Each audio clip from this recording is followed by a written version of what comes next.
hitting that button. Maintenance is just like hitting this button.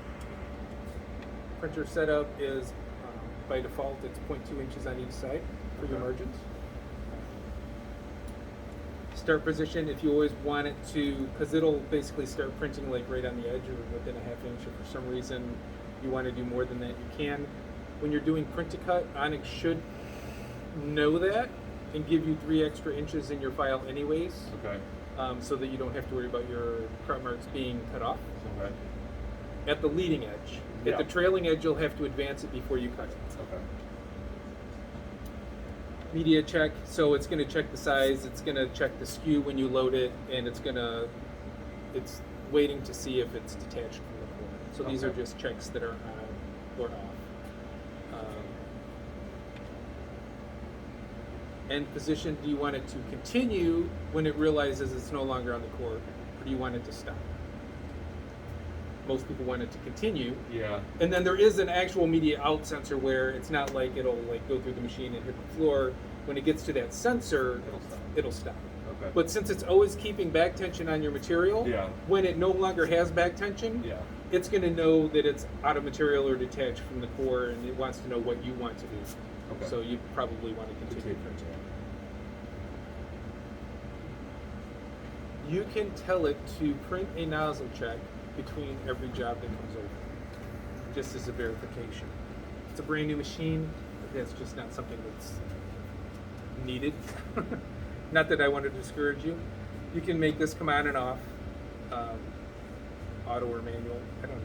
I guess manual is it only comes on when you hit the little thing, and auto is if you lift the lid, it comes on. Head mode, this is where you'd say head 2 is bad, so just don't use it. Oh, okay. Again, hopefully way Yeah. down the future. And sleep mode, it's going to go to sleep after 15 minutes. Okay. You do not have to turn it back on. If you send something from Onyx and it's asleep, it'll wake back up and it'll come up to temperature and it'll start printing. Okay. Maintenance, that's just like that. Printer status is levels. If you really want to go down here, you can see bigger icons of how much ink is left. Or you can really look at your waste bottle, or you can really look at your wiper unit. It's kind of crazy. Status sheet is going to print, I believe it prints all the settings for all 30 presets that you have in there, Okay. even if there's nothing in a preset. So it's going to basically print a bunch of zeros. So, Okay. and then firmware version, if you call support, they want to know what firmware version. There's easier ways to get to your firmware version than that. Other settings, this is where you would change your IP address. Right now it's set to 40. That's what I picked. I should go in here though and change it to. I just have to remember what all these numbers are because unlike some printers, I think it zeros them out.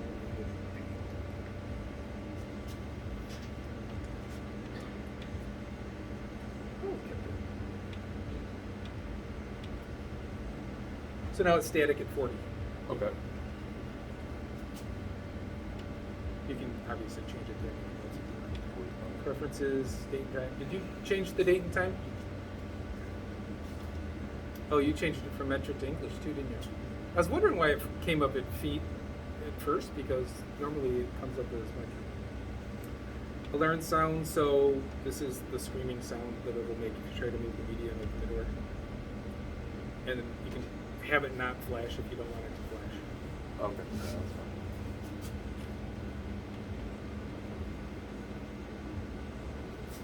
Oh, it's updating the IP address even though nothing changed.